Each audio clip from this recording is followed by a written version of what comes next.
Hello, story lovers. Welcome back to my channel, Madly in Love, Part 166.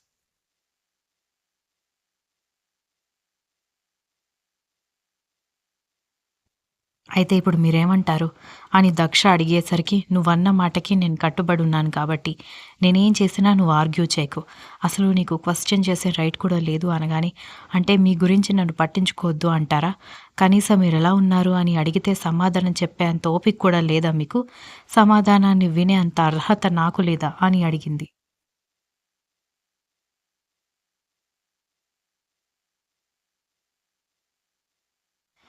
కర్ణ అసహనంగా అటూ ఇటూ తిరుగుతూ ఉంటే, దక్ష అతని సమాధానం కోసం ఎదురు చూస్తుంటే, అర్హత నీకుందా లేదా అనేది ఆలోచించుకోవాల్సింది నువ్వే దక్ష.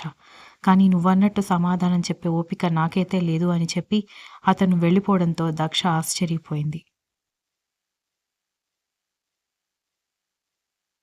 నిజంగా అతను ఆమె కోసం అంత వీక్ అయిపోతాడని ఆమె ఎక్స్‌పెక్ట్ చేయకపోవడంతో మసకబారిన కళ్ళతో కనుమరుగైపోతున్న అతని రూపాన్ని చూస్తూ ఉంటే, "ఏమైందక్కా? ఏం మాట్లాడుకున్నారని?" అడుగుతూ ముందుకొచ్చిన రక్ష దక్ష కళ్ళల్లో కనిపిస్తున్న కన్నీళ్లు చూసి, "మళ్ళీ ఏమైందక్కా?" అని అడిగింది.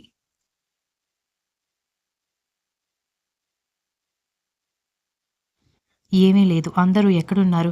నన్ను రూమ్‌లోకి తీసుకెళ్ళు" అనగానే, అందరూ బయటుంటే, "నువ్వు రూమ్‌లో ఏం చేస్తావక్కా? పైగా నువ్వు రూమ్‌లోకి వెళ్తే నీతో పాటు నేను కూడా ఉండాల్సొస్తుంది. నిన్నొక్కదాన్ని వదిలేయలేను. అందులో రూమ్‌లో ఉంటే ఇంత దూరం వచ్చి ప్రయోజనం ఏముంది? కొద్దిసేపు కూర్చో అక్కా, నా మాట విను. కావాలంటే బాబుని తీసుకొస్తానుండు" అంటూ దీక్షిత దగ్గర ఉన్న బాబుని తీసుకొచ్చి దక్ష ఎదురుగా కూర్చొని ఆడిస్తూ ఉంటే, కొద్దిసేపు వాడి నవ్వులు చూస్తూ మైమరిచిపోయింది.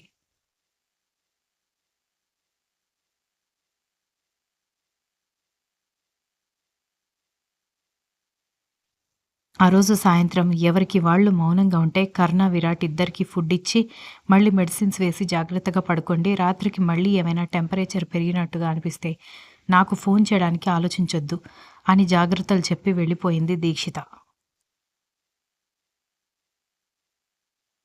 మర్నాడు ఉదయాన్నే దీక్షిత వాళ్ళ రూమ్ డోర్ కొట్టిన సౌండ్ వినిపించడంతో దీక్షిత కళ్ళు నలుపుకుంటూ డోర్ ఓపెన్ చేయగానే కర్ణ, విరాట్ కనిపించడంతో, "ఏమైంది? మీరెందుకొచ్చారు? జ్వరం తగ్గిందా?" అని ఇద్దరిని అడుగుతుంటే, "జ్వరం తగ్గింది కానీ మీరిద్దరూ త్వరగా రెడీ అయ్యి బ్రేక్‌ఫాస్ట్ చేసి రెడీగా ఉండండి. మనం ఆయుర్వేదిక్ వైద్యం కోసం మాట్లాడడానికి వెళ్తున్నాం" అనగానే, "సరే, కానీ సైడ్ ఎఫెక్ట్స్ ఏమీ ఉండవు కదా? ఐ మీన్ వాంతులు, విరోచనాలు, ఒళ్ళంతా దురద పుట్టడం లాంటిది ఏమీ ఉండదు కదా?" అని అడిగింది దీక్షిత కంగారుగా.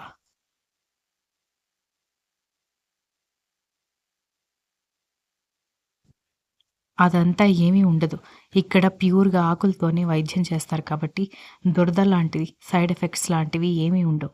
ముందు దక్షకి విషయం చెప్పి తీసుకొని రా అని చెప్పి విరాట్ కర్ణ చేయి పట్టుకొని తీసుకొని వెళ్ళిపోవడంతో దీక్షిత వెంటనే దక్ష వైపొచ్చి గాఢంగా నిద్రపోతున్న దక్షని నిద్ర లేపాలని లేకపోయినా ఇప్పుడు ఒక పావుగంట నిద్ర కోసం ఆలోచిస్తే దక్ష జీవితాన్ని మూడువారేలా చేసిన వాళ్ళలో తను కూడా ఉంటుందని వెంటనే దక్షని నిద్ర లేపడంతో కళ్ళు తెరిచి చూసింది.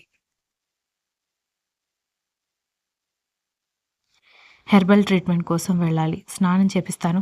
బ్రేక్‌ఫాస్ట్ చేసి రెడీగా ఉందాం అనగానే, సరేనంటూ దక్ష తల ఊపడంతో నెమ్మదిగా దక్షని లేపి వీల్ చైర్‌లో అడ్జస్ట్ చేసి స్నానం చేపించి, టిఫిన్ తీసుకొచ్చి తినిపించి, తను కూడా టిఫిన్ తిని బాబుకి పాలు పట్టించి ఇందిరకిచ్చి, "అమ్మ, ఆయుర్వేదిక్ వైద్యం కోసం దక్షని తీసుకుని నేను, కర్ణ గారు, విరాట్ వెళ్తున్నాం. బాబుని జాగ్రత్తగా చూసుకో" అని చెప్పడంతో, "నేను చూసుకుంటానమ్మా. దక్ష పరిస్థితి గురించి ఏమీ దాచకుండా చెప్పండి" అని చెప్పింది ఇందిర.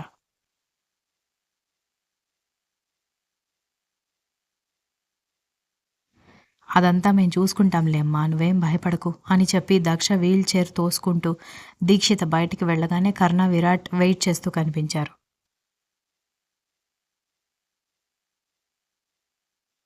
"నడుచుకుంటూనే వెళ్ళాలా? రాళ్ళు రప్పలుంటాయి కదా! వీల్ చైర్ కదిలింది అంటే దక్ష కింద పడిపోతుంది" అని దీక్షిత చెప్పడంతో, "నెమ్మదిగా వెళ్దాం, తొందర ఏమీ లేదని" చెప్పి ఒక అడవి మనిషి వెయిట్ చేస్తూ ఉండడంతో అతన్ని దారి చూపించమని అతను చూపిస్తూ ఉంటే వీళ్ళందరూ ఫాలో అయ్యారు.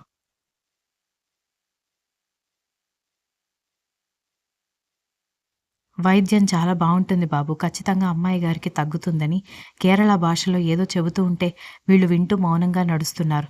దారిలో గుడి కనిపించడంతో మొన్న వీడు పొర్లు దండాలు పెట్టింది ఇదే గుడిలో అని విరాట్ చెబుతుంటే విరాట్ తల మీద ఒకటేసి దేవుడికి దండం పెట్టుకోండి అని కర్ణ చెప్పడంతో దక్ష, దీక్షిత ఇద్దరూ ఆశ్చర్యంగా కర్ణ వైపు చూస్తుంటే అతన్ని పట్టించుకోకుండా అడవిని గమనిస్తున్నాడు.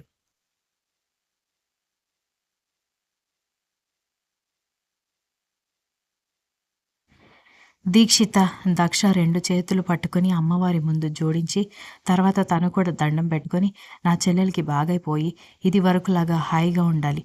దాని ప్రేమ కథ కూడా సుఖాంతం అవ్వాలి తల్లి. మా మొర ఆలకించు" అని కోరుకొని, "వెళ్దాం పదండి" అనగానే మళ్ళీ నడక ప్రారంభించారు.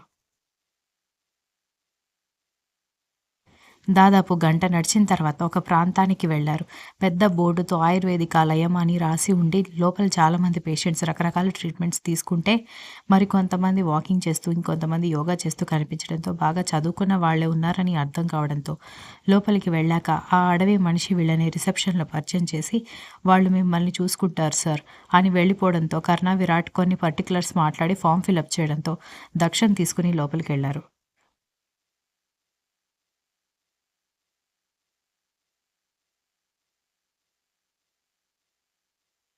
దీక్షిత తన హ్యాండ్ బ్యాగ్‌లో ఉన్న రిపోర్ట్స్ అన్నీ తీసి కర్ణ చేతికి ఇవ్వడంతో అక్కడే కూర్చొని ఆయుర్వేదిక్ డాక్టర్‌కి ఆ రిపోర్ట్స్ చూపించడంతో ఆయన రిపోర్ట్స్ మొత్తం ఎగ్జామిన్ చేసి "ఇదంత పెద్ద ప్రాబ్లమ్ ఏమీ కాదు. త్వరగానే క్యూర్ అవుతుంది" అనగానే దక్ష ఆశ్చర్యపోయింది.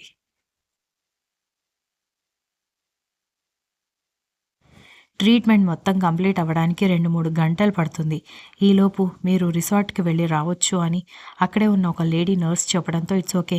మేము బయట వెయిట్ చేస్తామని కరుణ చెప్పడంతో ఓకే. అక్కడ కూర్చోండి అంటూ చైర్స్ చూపించింది.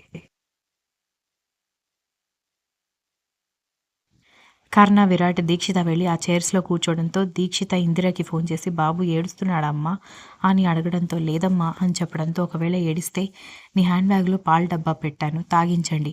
ఒకసారి పాలు తాగాడంటే ఇంకా 4, 5 గంటల వరకు నిద్ర లేవడు.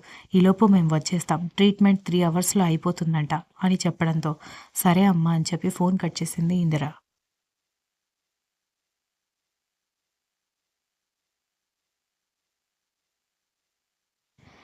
ఇప్పుడు ట్రీట్మెంట్ ఎలా చేస్తారనేది దీక్షిత అడగడంతో ఆయిల్స్‌తో కాళ్ళు, చేతుల్లో బలం రావడానికి మర్దన చేస్తారు. అలాగే కొన్ని రకాల విచిత్రమైన వైద్యాలు కూడా ఉంటాయి.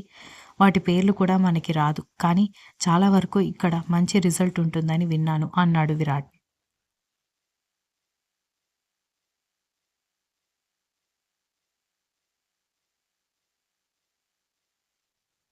సంఘవి ఉదయాన్నే రెడీ అయ్యి ఎక్కడికో వెళ్ళడం చూసి "ఎక్కడికి వెళ్తున్నావే?"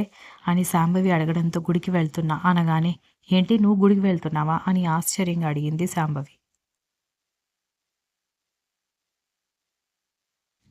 ఎందుకు నేను గుడికి వెళ్ళకూడదా అని అడగడంతో వెళ్ళకూడదని కాదు కానీ, ఎప్పుడూ లేనిది నువ్వు గుడికి వెళ్తాను అంటుంటే కొంచెం విచిత్రంగా అనిపిస్తుంది. అసలు ఇప్పుడెందుకు నీకు గుడికి వెళ్ళాలనిపించింది అనగానే, ప్రశాంతత కోసం వెళ్ళాలనిపిస్తోందమ్మా.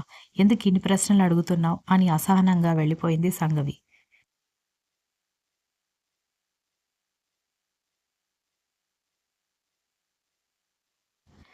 కారు గుడి ముందు ఆగడంతో కారు దిగిన సంగవిని గుర్తుపట్టి సంగవి అని అడుగుతూ సంగవి కాలేజ్ ఫ్రెండ్ దగ్గరికి రావడంతో వైష్ణవి అని పలకరించింది సంగవి.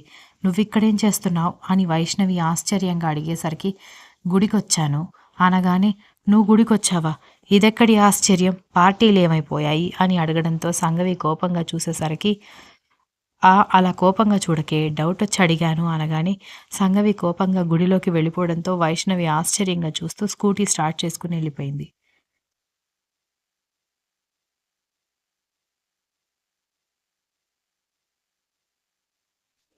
దక్షకి ఎలాగైనా క్యూర్ అవ్వాలని ప్రవీణ్, నవీన్, సౌజన్య గుడికొచ్చి దర్శనం చేసుకొని, ఆ పక్కనే ఒకవైపు కూర్చోవడంతో పూల సజ్జ పట్టుకొని గుడిలోకొస్తున్న సంగవిని చూసి, "సౌజన్య తను సంగవి కదా" అనగానే తల తిప్పి చూసిన సౌజన్య ఆశ్చర్యపోయి నోట్లో నుంచి కొబ్బరి ముక్క కింద పడిపోగా, "అవునండి సంగవి" అని ఆశ్చర్యంగా చీర కట్టుకొని, జడలో పూలు పెట్టుకొని పూల సజ్జతో గుడిలోకొస్తున్న సంగవిని నమ్మలేనట్టుగా చూసింది.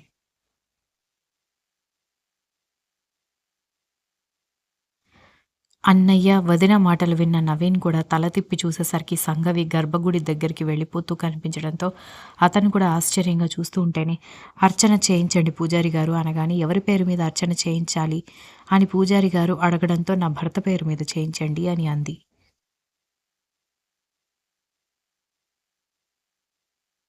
ఆ మాట వినగానే నిజంగానే ప్రవీణ్, సౌజన్య ఇద్దరూ ఆశ్చర్యపోతే, నవీన్ మాత్రం అలాగే సంఘవి వైపు చూస్తుంటే నవీన్ పేరు మీద అర్చన చేయించి, కొబ్బరికాయ, పూలు ఇచ్చి కొద్దిసేపు గర్భగుడిలో కూర్చుని వెళ్ళమ్మా. నీ మొహం చూస్తూ ఉంటే ఎంత బాధ ఉన్నా కొద్దిసేపైనా ప్రశాంతత దొరుకుతుంది అని చెప్పాడు.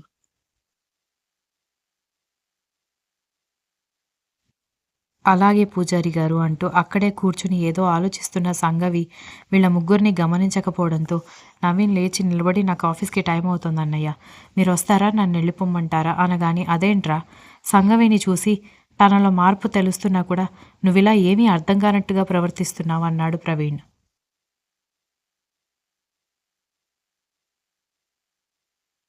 సరే మీరు లేట్‌గా వెళ్తే వెళ్ళండి. నేనెళ్తున్నాను. నాకు ఆఫీస్‌కి టైం అవుతోందని నవీన్ చెప్పడంతో, ఎందుకింత మూర్ఖంగా ప్రవర్తిస్తున్నావు నవీన్ అని అడిగింది సౌజన్య.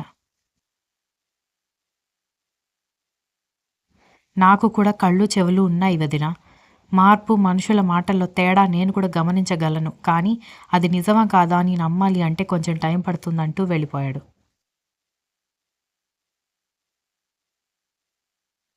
కరెక్ట్‌గా 3 గంటల తర్వాత దక్షని వీల్‌చైర్‌తో తోసుకుంటూ బయటికి రావడంతో ముగ్గురూ లేచి దగ్గరికి వెళ్ళగానే ఆమె కాళ్ళు, చేతులు అక్కడక్కడ జిడ్డుగా అనిపిస్తూ ఉండేసరికి వాళ్ళు డాక్టర్ వైపు చూడడంతో మర్దన చేశాం.